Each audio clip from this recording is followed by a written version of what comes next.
let's give them something to cheer for now. Running backs did well. I mean, 390 yards rushing against a bunch of 5-stars, pretty good. Time now for the College Football Inquirer. Here's Pat, Russ, and Dan. All right, welcome to the pod. And there was a little more. We're going to get to Big Ten. We're going to preview Big Ten Media Days. That's how exciting this is. We're going to talk about people who are going to talk to us in 2 days. We're going to preview what they might say. Preview the preview. Get the season here, please. These people are like, I don't like week 0. I'd like week -5 at this point. Yeah. FCS should be playing now. I don't care how hot it is. Hey, remember we once championed Central Arkansas in a big way because they actually played football before everybody else. They did. Central Arkansas, Abilene Christian. Yep, they were some of our favorite college teams. No COVID. There's no COVID in Abilene, man. Too scared to hit West Texas. All right, so we will get to that. We got a few other things, but we did the one our schedule of taping made us miss Lane Kiffin at SEC Media Days, and his most interesting thing were he had many provocative comments. He declined, unfortunately, to rank the aggressiveness of the boosters at SEC schools. Would have been an all-timer. He wanted to, but he thought it would be more mature. He says he's more mature now. Commissioner Sankey has instructed him he doesn't have to answer every question and prove he's the smartest guy. So we didn't get that. That would have been the gem. But maybe next, step it up, Lane. Come on now. You can do it. He said this, and it goes into Ross is saying there's a meeting of NIL. What'd you call them, Ross? NIL. It's a NIL stakeholders meeting. Stakeholders. Yes, I like this. All right. We're going to get to what the hell is an NIL stakeholder in a moment, but because I'm still not sure. I love how these people say they own an industry, but that's like 2 years old. Kiffin on NIL said that with the transfer portal, which again is my issue, they could solve this. Free agency now exists. We've got 6 professional sports, except with no salary cap or luxury tax, he said. And I'm not complaining about it because we take advantage, obviously, of free agency. He called it a pay-for-play system and said the current state of college football is a disaster. Now, it's a disaster that he's not complaining about. I suppose that's like contractors after a hurricane. Like, Well, he's had success amid the disaster. That's right. It is. It's like my grandpa was a roofer, and every time a hurricane hit the Gulf Coast, right, he got all this business. So he didn't root for the hurricane, but let's just say 3 of his renovations to his home created a new wing of the home, and each one is named after a hurricane. So maybe he did root for a hurricane. I'm not saying that, Dan. I am. No deaths, right? But yeah. I mean, if you got to bang nails, you need somewhere to bang the nails, and some roofs flying off. Not bad. The insurance is paying for it. Anyway, this goes. I mean, I get what Lane is saying. He's actually fairly nuanced on this, and he says he takes advantage, but. Again, with the disaster stuff, because that was the headline. It was like on the ticker of ESPN, college football, a disaster. I'm not sure the disaster isn't that we're finally finding out how much hazing was going on when these players had no rights and couldn't say a word and all of that. What was the disaster then? But they weren't getting money. Yeah. I hope Big Ten coaches don't spend their media day describing the sport that's making them all rich and we all love a disaster because some guys can fix your transfer portal if you want. Anyway, thoughts on Lane's discussion and the latest whatever. Oh, we had a bipartisan bill come forward. All this. What's the latest in the last 5 days? I say nothing, but maybe there is something. There's always something. Yeah, there's always something. What we heard from Lane. I'm a stakeholder. Yeah. So, there's going to be a lot of bills, new congressional bills, and there have been like coming out, and it's going to be that case for the next maybe one more week or so before Congress breaks for their annual summer whatever recession or whatever they call it, and they basically break all of August, I think. And so before that happens, you end up seeing a lot of bills and stuff like that. So we had a couple kind of come out last week. One has folks maybe more optimistic than they've been in a while because it is a bipartisan bill. Cory Booker and Richard Blumenthal, staunch, left-leaning Democrats who have been fairly critical of the NCAA, have partnered with a conservative Republican from Kansas and Jerry Moran, and they've created a bill that, for the most part, is pretty balanced and moderate, just about as balanced and moderate as I've seen of any bill. And there were some compromises made there. I think the Republican side compromised on long-term medical care, and I think the Democrats compromised on revenue sharing and pulling that out of the bill. So that's one that has people talking for sure. Ted Cruz came out with a bill, I guess not officially yet. Maybe that'll drop officially this week. It is more right-leaning, you might say, conservative, empowers the NCAA completely, gives the NCAA antitrust, deems athletes students and not employees. It pretty much does everything right college leaders would want. I am certain that Democrats will not sign on to that bill. And then eventually, probably this week, I'd assume, the Tuberville and Manchin bill will drop officially. We've seen I wrote last month a little bit about the early draft I'd gotten. It's kind of similar to Ted Cruz's bill. It's certainly a little bit on the right there, even though it is, quote, bipartisan, right? Because Manchin being a Democrat, but he's not a Democrat like Richard Blumenthal and Cory Booker are Democrats. Different kind of Democrats, I think you could say. So that's what's going on there in Congress. This week in Indianapolis, along with Big Ten Media Days, there will be a, quote, NIL stakeholders meeting. Basically, it's the NIL working group, which is getting back together and trying to maybe create a more permanent NIL policy instead of the temporary kind of guidelines that have been out there right now. And they're meeting in Indianapolis, and they've invited some athletes to join them. There might end up being eventually some collective folks joining them and other people in the NIL space. Maybe there's some agents or something that show up. And they're supposed to talk about the good, the bad, and what kind of legislation they can impose, if any. I got a couple questions before I get to you, Pat. One, they should invite some people like me who tell them to all shut up. Okay, the busybodies at the stakeholder meeting. You declare yourself. Okay, one group wants to do business with another group, and I'm going to jump in and be the stakeholder. Hold on, I'm the stakeholder. Okay. Did you say you saw a draft of federal legislation? Are you writing laws, Ross? What is going on? No, this is the Tuberville Manchin draft. Well, let's see what happens. You saw a draft of federal. Is that legal? Or should we contact the FBI? It's legal. What is going on? So what they send them to us all the time. Yeah, that's right. There's a no. Well, so I mean, like last week when they're about ready to announce, oftentimes they do distribute them, but that's like, I thought you were like getting a word, like, can you send us notes? Are you getting that? Send back notes? Well, the Tuberville Manchin draft I got was from late April, and it was like a working draft. They didn't send it to media. I got it because they sent it to college administrators, and they sent it to me. I think the pod should be writing laws. That's what I want to see happen. No, we should not be writing laws. Yes, that doesn't sound better good. than these guys. This law's stupid. It's got zero chance. Beat it. Pat, your thoughts? Yeah.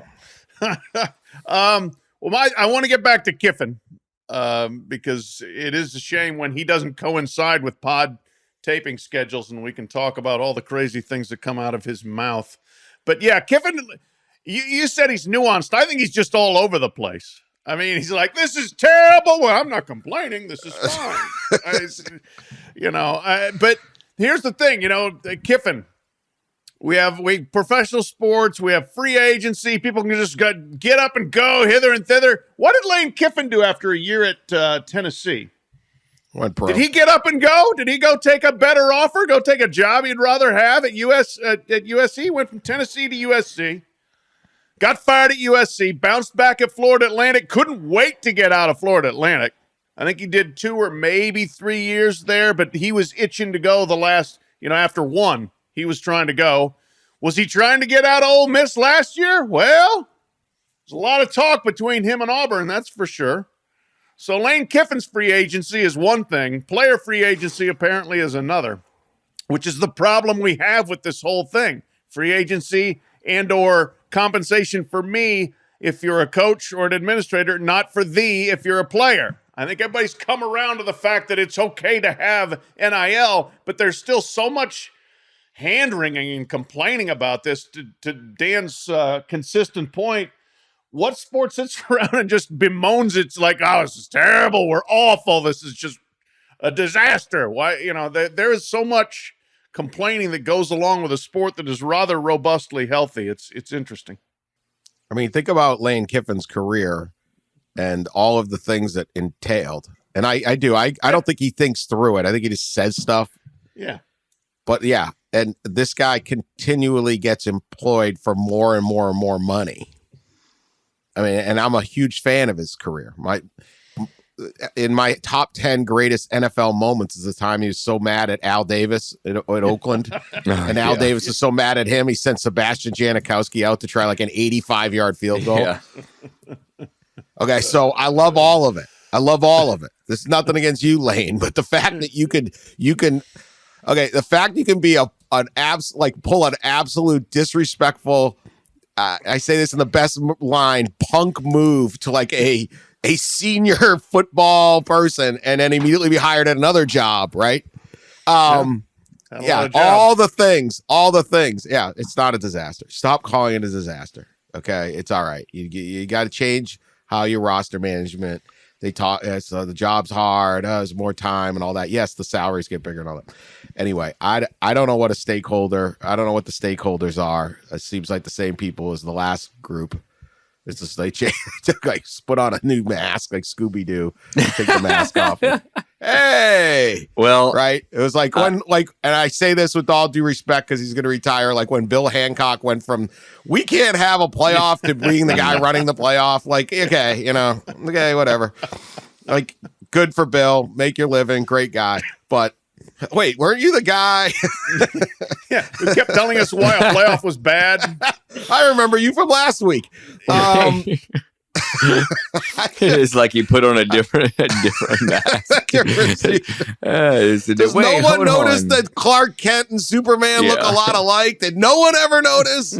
I don't know. Anyway, it's not. But these are the headlines that. Oh my God! It's a disaster. Well, I will say, talking about the same people, putting on different masks. So the NIL working group, for the most part, is the same people who that formed the working group, same administrators that formed the working group in 2019 to come up with a permanent NIL policy. And then, of course, they did come up with a permanent NIL policy that was supposed to be voted on in January 2021 at the NCAA convention, but the Department of Justice sent a letter scaring NCAA leaders, and they, as we all remember, they didn't vote and they didn't implement a permanent NIL policy, and we got a kind of a vague interim policy instead. And so now they're trying to go back and maybe implement some of the concepts that were in the permanent NIL policy. But it is a lot of the same people.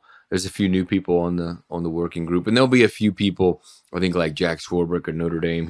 I don't think he's on the NIL working group, but he's going to be, I believe, in Indy for the stakeholders meeting. And you'll have Gene Smith, who's on the working group, and Rick George there, AD at Colorado on the working group, will be there. So a lot of big Power 5 players and athletes, and like I said, maybe some folks in the NIL space for a robust discussion. Go around in circles. Get out. Go to your lake house. Don't be a part of one of these. You're not going to win. It's over. Capitalism's going to win on this one. All right. Big Ten Media Days coming up to me.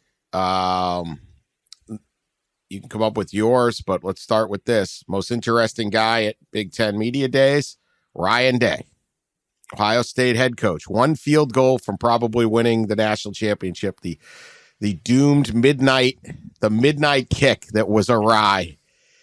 He's 45-6 at Ohio State. Playoffs, multiple years, recruiting, absolutely rolling. He's 31-2 in the Big Ten. Those two stand out like blinking red letters. Michigan's the trendy pick, not just trendy. Michigan's the overwhelming pick, I would expect, to win the Big Ten. Penn State is the trendy. Have we just forgotten about Ohio State?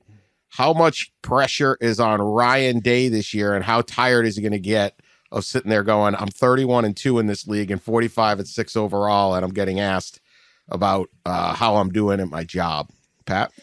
Yeah, it's a great point that he's doing really well at his job. It's just that when the losses have happened here lately, they've been bad. Now, yes, the field goal that was kicked in 2022 and landed in 2023, landed far wide of the uprights against Georgia. If that goes through, or if any number of 8 other plays didn't go just barely Georgia's way in the last quarter and a half of that game, Ohio State is playing for and probably winning the national championship and has scored one of the best victories in its recent history. So that is how fickle the sport is. That's the dividing line between you're our hero and what have you done for me lately? It's incredible, but that's kind of the world that Ryan Day has signed up for and is getting $9 or $10 million a year to live in. There's no doubt that he has a Michigan problem now.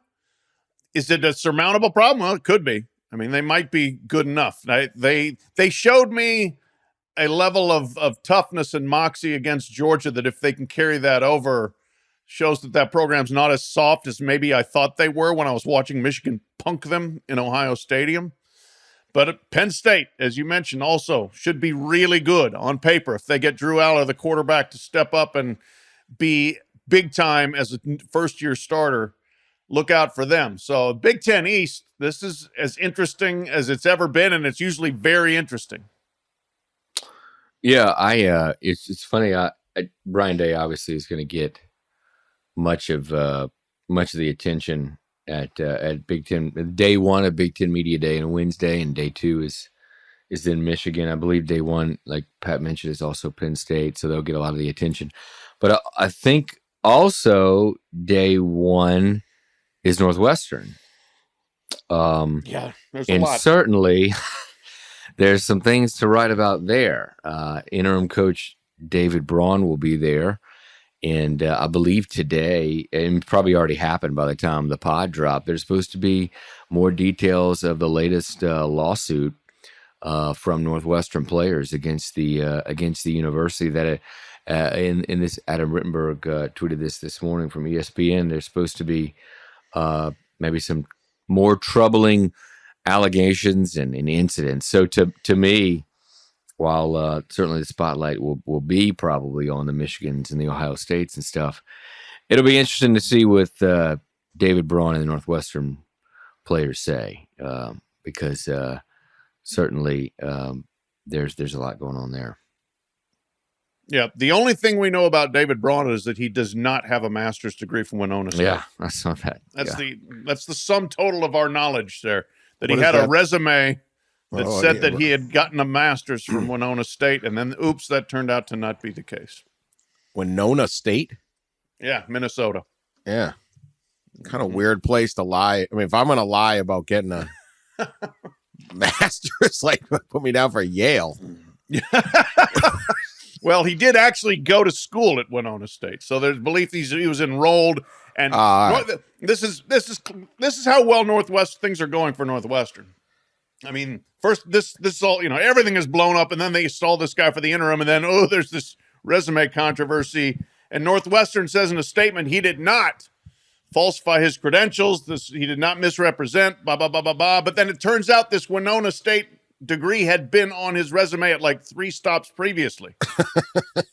So explain to us, Northwestern. I mean, it's a weird thing to lie about. It's like being at a bar and talking to a girl and be like, "Hey, man, I drive a 2011 Chevy Malibu." Someone going, "You do not." All right, I was just trying to impress you. What in the world? We're going to hear from the Winona State grads now. Sorry, Winona, you wouldn't have let me in either. So don't talk to me. Oh, no.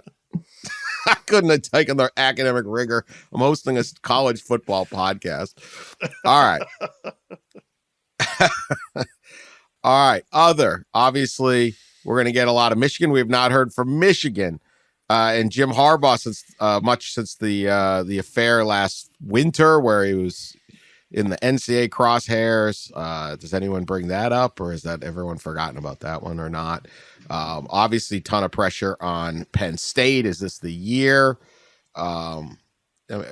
Maybe what are the chances of these two? Like, do you feel solid of these two surpassing Ohio State this year? I just feel like Ohio State's getting like kicked off to the curb. Oh, well, like this flavor of the month stuff. I'm not saying Michigan's didn't earn this, but they got everyone back. They're very loaded. Not everybody, but they got a lot of guys back.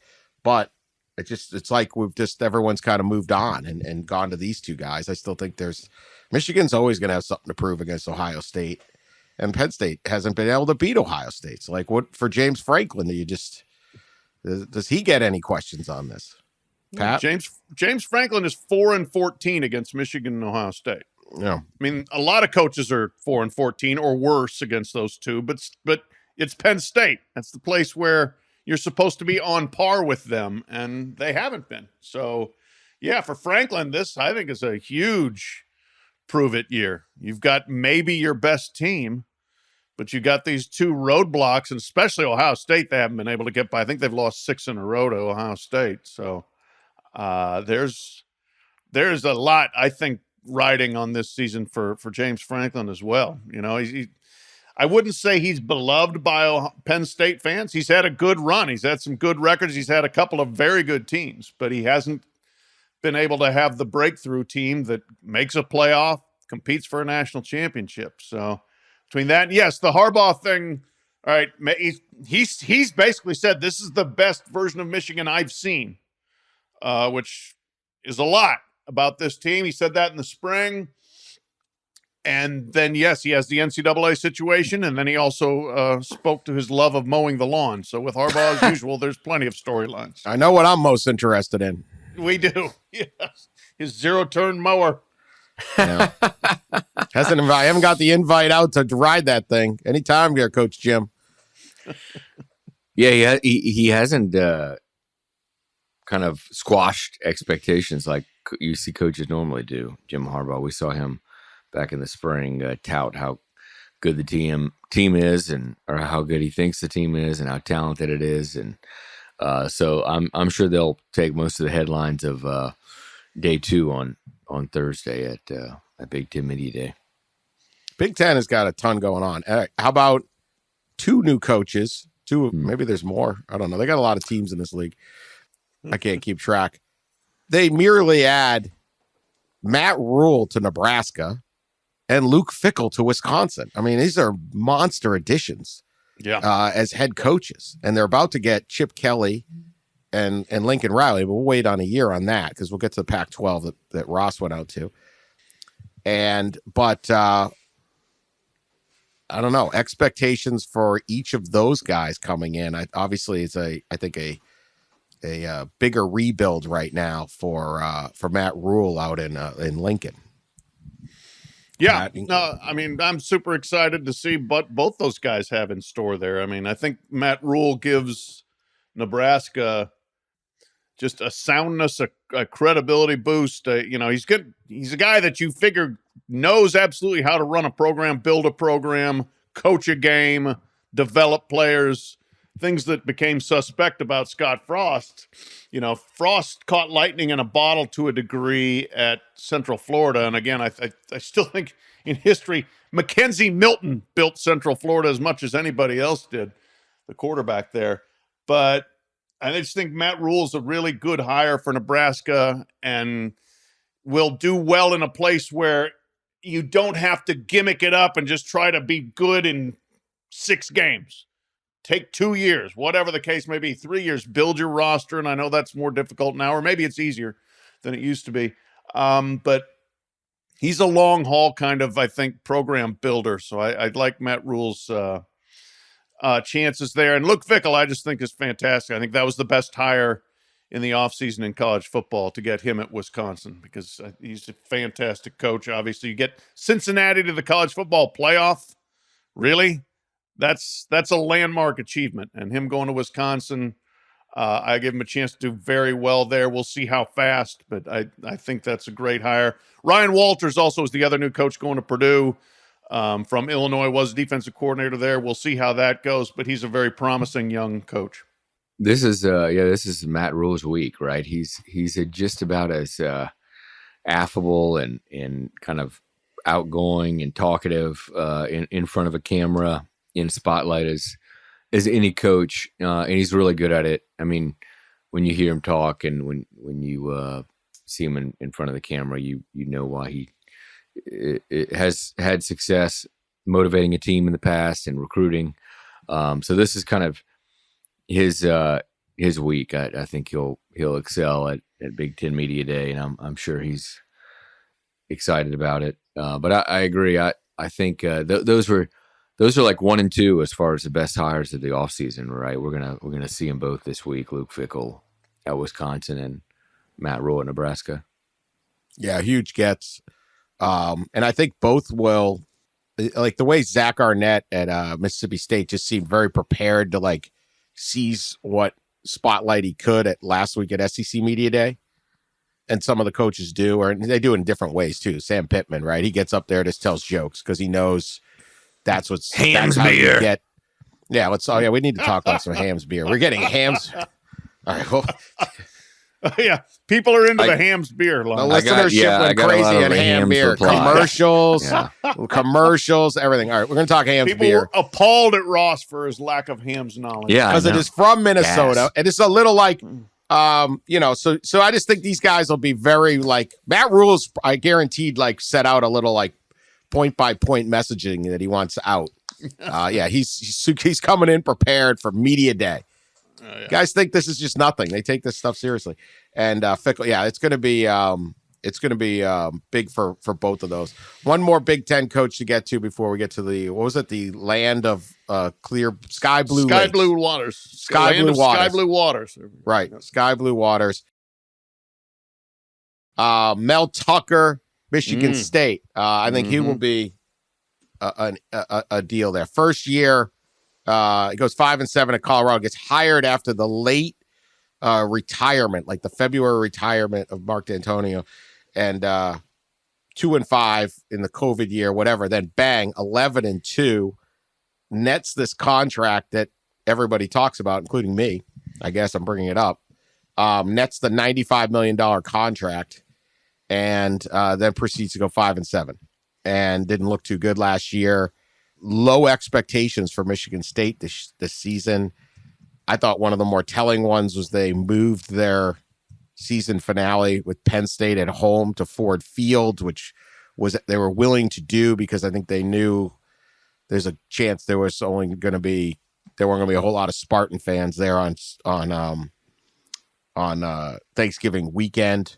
How many, if they're not having a great season and the weather stinks, they sometimes struggle for attendance at that game, and they didn't want to deal with that, so they literally move a game. I thought that was a kind of a institutional tell that maybe, if you think you're having a big game, you're not giving up your home field against Penn State if you think it's going to matter for a lot. So they did that anyway. Mel Tucker, is there too many storylines he can kind of slip in under the radar, or are people going to ask him some stuff? Pat? Yeah, I mean, I think, from that standpoint, he's like 5th, 6th, 7th on the storyline list. So that might be to his advantage because I don't think they have a lot of good things to talk about. They were a huge disappointment last year, 5-7 and some bad losses. They got routed by Washington. They were routed by Minnesota. Lost by 2 touchdowns to Maryland. not close against Ohio State, not close against Michigan, lost Indiana. There just wasn't much going on. And then it got worse in the spring when Peyton Thorne, their like 3-year starting quarterback, transferred, and their top receiver, blanking on the name for a sec, Keon Coleman, he transferred. And so it's like, what exactly is going on there? And Mel's done well in the portal as far as people coming in, and maybe he's got some, but they've got a major quarterback issue to solve. They've got to get better defensively. This was a team that, Mel's a defensive guy, and last year defensively they were mediocre at best. So he's got some work to do to turn this thing back around to be the guy who was 11-2 and one of the toasts of the sport in 2021. Yeah, I was trying to go back to see. He obviously got that 10-year, $95 million contract, I think late in 2021. So I was trying to figure out what his record was since the contract was kind of like leaked, since the first reports of the contract. And I think it's something like 7-8, maybe. Yeah, it's like his total record is 7-8. Since the didn't they come out and they got just routed by Ohio State? Ohio State, yeah. And then they lost to Penn State. Yeah, it hasn't been great. Yeah. They beat Penn State. They beat Penn State. Then they lost the bowl. Well, no, they actually won the bowl. They won the bowl. They lost to Ohio State. They beat Penn State and they beat Pitt in the bowl, and then they went 5-7. So I think it was like 7-8 was his record after the contract. So, yeah, I mean, this feels like a pretty big year for him. When you're paying a coach $95 million, you want more than 5-7. But like Pat said, there's so many, I guess, more attractive storylines, I think, in the conference that I'm sure he's probably happy about that. They did land a in-state really good receiver, Nick Marsh, recently. So, it's like it's still the potential's still there for Mel Tucker. Just that was a bad season. So we'll see if he can. It's not easy to turn that thing around. All right, who's asking PJ Fleck about Ham's beer? That's what we really want to know. One of the joys of this podcast is something like Sam Pittman, the Arkansas coach, gets asked whether he likes drinking Ham's beer out of nowhere. For total I don't know why the question was asked. Still don't. He says he did like Ham's beer. He does like it, but it makes him burp too much. Then he kind of says that the reporter who is talking about Ham's beer probably has got a decent job enough that he can afford better than Ham's beer. And then we discuss it, and then we are inundated all weekend on social media with old Ham's beer TV commercials. The Ham's bear was playing baseball in one of them. Did you see this? You see that one? He was and they threw the ball at the Ham's bear, who's the mascot for the Ham's beer, and it got in his mouth, and then he kind of burped the ball, and it went for a home run.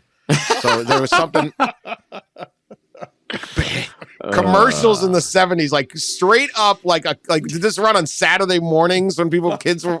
So they got us. This is how they got us. The land of sky blue waters. Its current motto is also the beer, refreshing. Well, again, when you're on the cheaper side of things, probably just best to keep it simple and not brag too much about what you don't have. Ross had never heard of Ham's beer. I definitely drank some Hams through the years.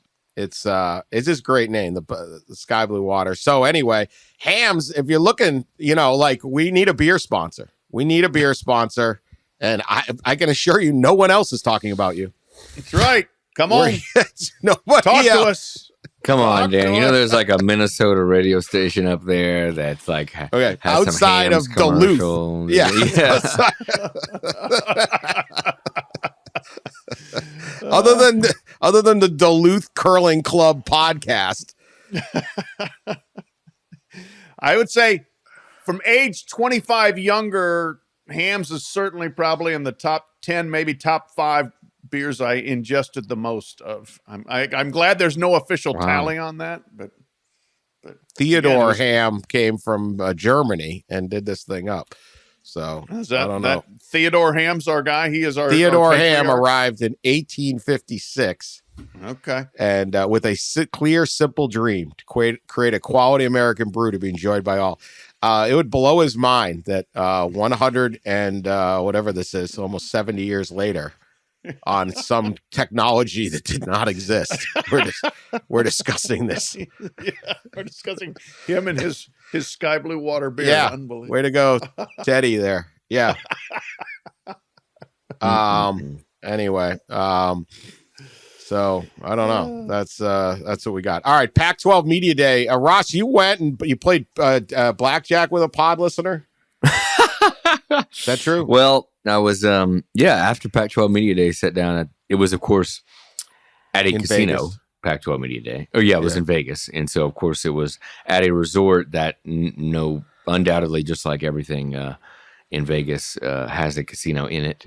And so after Media Day, sat down for about 30 minutes, played some blackjack, and I was talking. A friend of mine sat down with me, another writer, and we were talking back and forth as we were playing.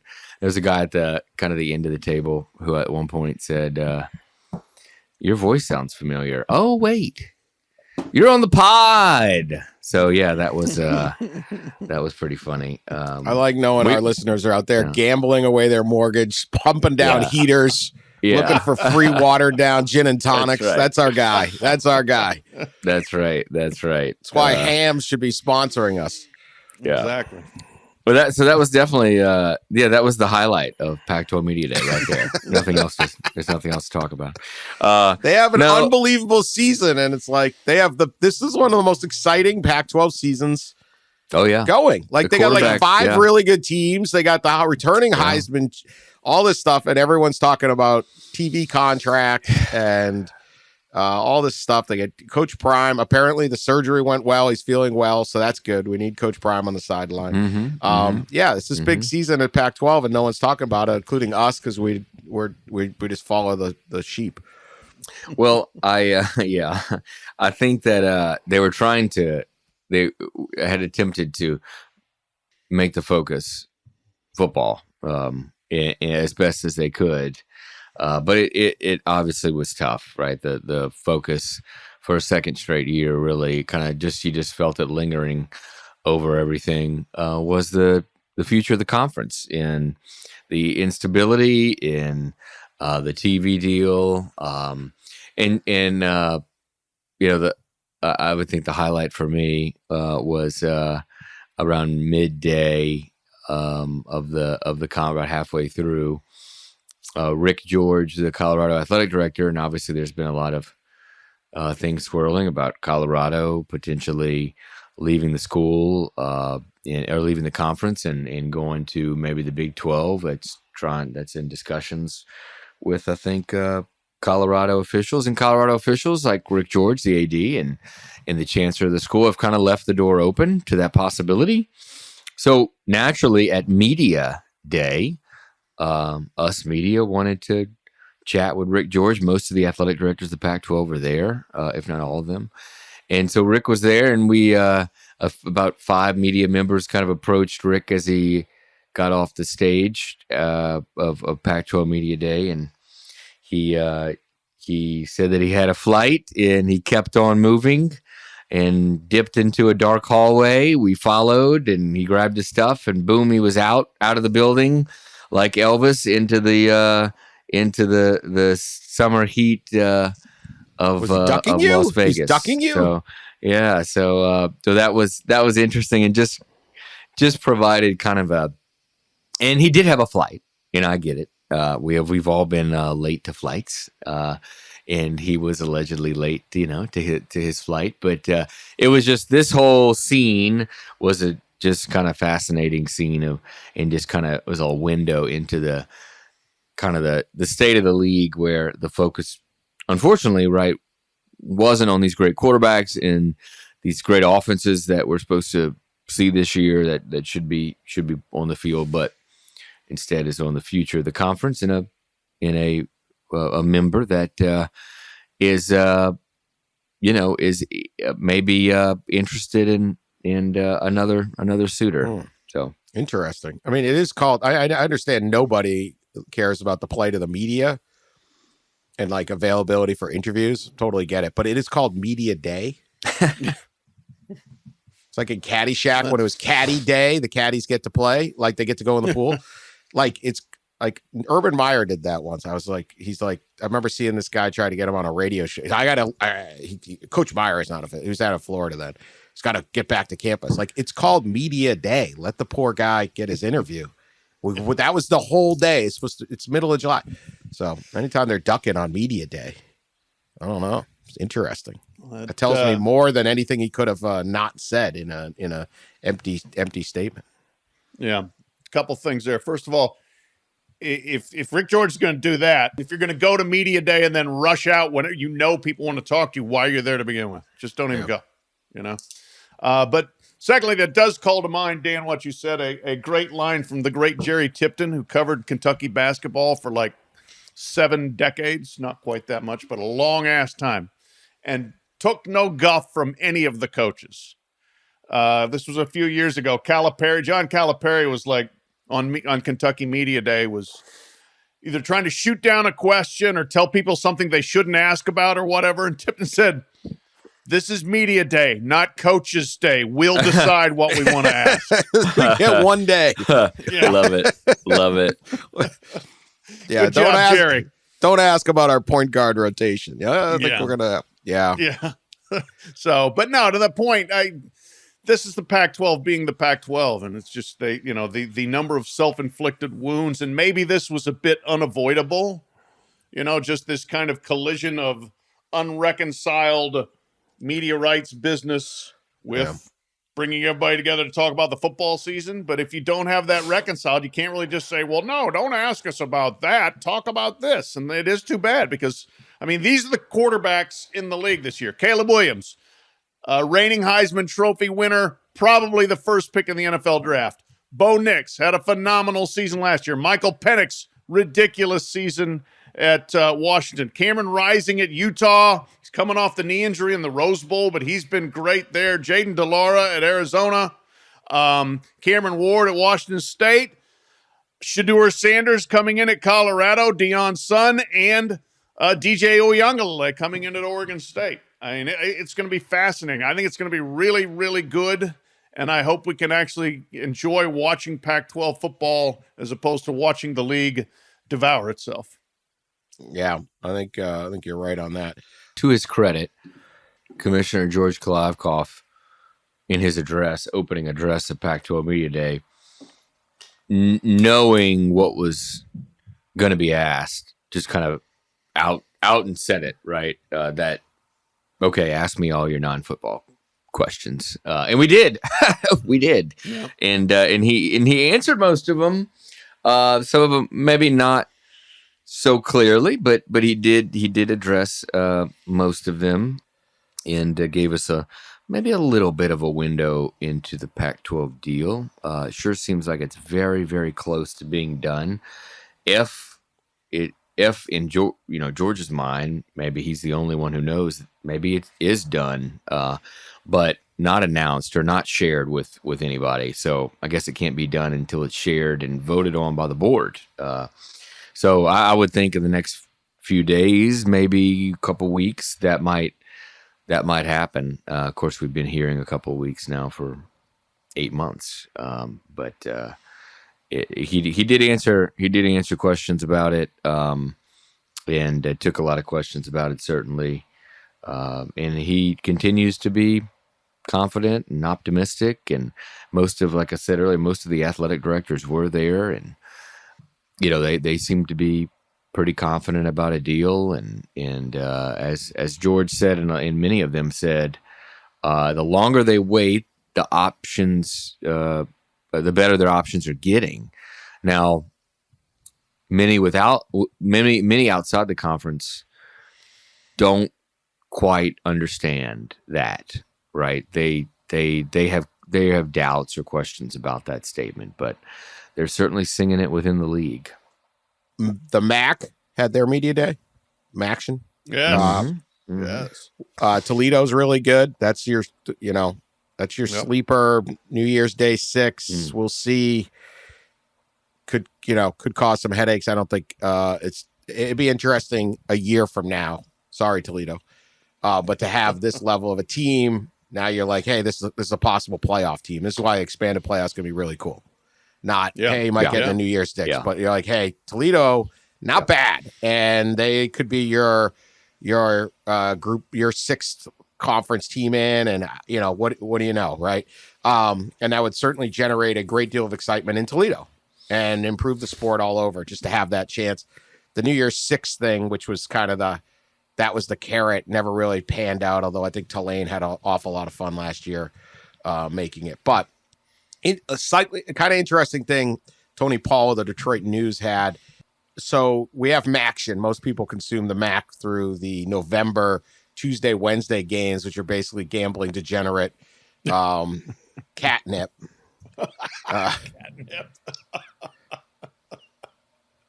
But and they make good money. Like the league, I think each school makes over $1 million from TV money, which is it means a great deal to these athletic departments and all of that. And it's good exposure, and we all kind of watch, and it's pretty fun. But it's not great for fans. Weeknight games, it's hard to get fans there. The weather is often terrible. I mean, we always joke it's like the stadiums are empty except for like 3 guys standing over a trash barrel that's burning to keep warm. I'm like, Tuesday night 9 p.m. game in DeKalb. They're like, the fans. There's like 40 fans there. It's just like not good, right?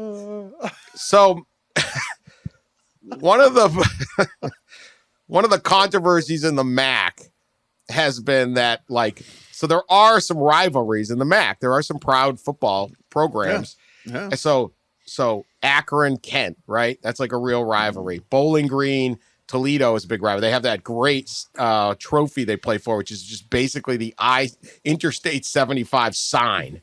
Yeah. They made a trophy. Right. I think they should have just stolen the sign from the side of the road and handed it back and forth. And just gigantic, unwieldy. Yeah. Let the Put it in the Ohio back Department of of a pickup and Transportation drive come. it back and forth between the schools. Yeah, just give the actual sign that's like half, like it's in Perrysburg or something between them. And we stole the sign. We hand it back. And hey, ODOT, deal with it, man. Like, sorry, we stole your sign. Okay, and then maybe whatever the fine is, somebody pay it out of your $1 million from ESPN. But and then Western Michigan Central. So these are the games that like these schools build up for every year, and this would be the game that if it was on a Saturday afternoon, particularly earlier in the year, you might get a really nice crowd for. Like that's like make that your game, and instead a lot of them have been moved to, a Tuesday night on November 18th or something, and attendance has suffered. So particularly Western and Central have been trying to can we figure out a way to get the weekend game going back? And apparently there is a deal now with ESPN. We'll see if it comes through for some of these games to go back to Saturdays and maybe even earlier in the year so that they can have that great, like a football weekend where you fill your stadium, you almost fill your stadium, get your alums back that you're just not getting on a Wednesday night or a Tuesday night. And I think it's a good idea because I don't think television ratings I don't think people are tuning in because it's like, hey man, big Central Western game tonight. It's just like somebody's giving 7 to somebody else. And that's all. It didn't matter the game, right? There's a game, right? It doesn't matter. There's a game. I have no game to watch, so I'm watching this game. I don't know. Thoughts on this? Ross, go ahead if you got any. No, I think I completely understand. It's one thing. It's something I don't really think about a lot, but it's like, oh yeah, having a Tuesday game or a Wednesday game would certainly impact attendance. We all love it and love to watch it midweek, and in the Max brand, MACtion, has become certainly improved and become what it is today, partly because of these midweek games. They were kind of the first to launch into it. And now we see, some of the big boy, like, the Big 12 talking about playing like on Friday nights. And obviously we see Thursday night games, and the MAC was kind of the first to go all in for these weekday games. And, it's been great, like I said, for their brand and the league in general. But for attendance, yeah, I can imagine it hurting. If I was a fan of one of those schools, I would be pretty upset about weekday games. Those are hard to get to. Yeah, it's a conundrum, right? It's like it is kind of their calling card to a degree. They've leaned into it. They've had fun with the Maction thing. It's really like I just kind of enjoy the spirit of the league and the way like their commissioner John Steinbrecher wore a Phantom of the Opera mask to media days. They don't take themselves too seriously, but at the same time, yeah, are you serving your actual the fans you actually have, or are you serving the random Tuesday, Wednesday night crowd that is just literally turning on the TV looking for football? So that's kind of the conflict they have there. Ultimately, I think you have to take care of the people who give money to the schools, who buy the tickets, who show up for the games. And so going back to more Saturday games probably would be a wise investment. But that's, that is November football for a lot of people when it comes to the MAC, and you think of the MAC. It's as Dan said, the guys huddled around the trash can in DeKalb or Oxford, Ohio, or Muncie, watching their team. But it's a little bit of a tough situation. What's the best way to market your league there? Yeah, and I think like if you get that football weekend, it's also like it's like student life, right? Or I'm not quite sure how to put it. The student experience. Mm-hmm. All these schools are trying to attract students, and so they can say, "Hey, look, come to Bowling Green." Now we don't have the football that Ohio State or Michigan State or something like that has, but we have a fun weekend too, and we have football, and we have that one big weekend where it's a big party and the tailgates everywhere and all of that, and so it's like you're serving your students, the community. I mean, you think about the money, even 20, 25,000 people coming into some of these towns. I mean, MAC towns are not sure. The big cities, can matter and all of that. So I like it. And I don't even mind. It's interesting because it's always been like, you got to play your arch rival in the last game of the year. That's the tradition. But I don't know. Like, if you just move it to a better weekend, I think one of the things about the MAC is it's very aware, it's self-aware. Yes, it is. And exactly. That's what the we point love I guess about I was trying to make. Yeah. There's no heirs. Nobody left. Nobody leaves. Right. No. They occasionally try to add a team or two, but then they, like UMass was in it for a little while, but then they're gone. Get out of here. Like they're like either join or don't. And there's no there's no like we get a little extra. Everyone's just there. It is what it is. It's a bunch of good schools. Everyone's doing their thing. It's good football sometimes. And we are who we are. So try to maximize it. I like that. I prefer. I don't think it matters who is playing in those games. Right. I don't think. I think the TV rating, if it's Central versus Western Michigan on a Tuesday night, or it's Central versus Eastern Michigan on a Tuesday night, is so. I'm sure there's a couple people that are like, well, I got to watch the big Central Western game, but those are a very small number of people. The average guy's just watching football because so. I would hope ESPN would because I think it'd just be good for the overall sport. So yeah, no, I'm with you. Go Max. All right, Ross had a dip, so he's not in on this story, which is really the most important story of the week. We have an outlaw otter, Pat. An outlaw otter. Mm-hmm. The otter is like, what is an otter? It's like a beaver, like a sea lion beaver cross, right? What is an otter? It's kind of a. I don't know much about otters. Yeah, like it's not a seal, and it's not a sea lion, and it's not a beaver, but it's something like that. They swim around. Yeah, a lot of swimming. They do swim around. Okay, well, there's an outlaw otter. An otter. I'm going to say this all. I feel like I'm saying the word wrong too. Everyone's going to yell at me. You say otter weird.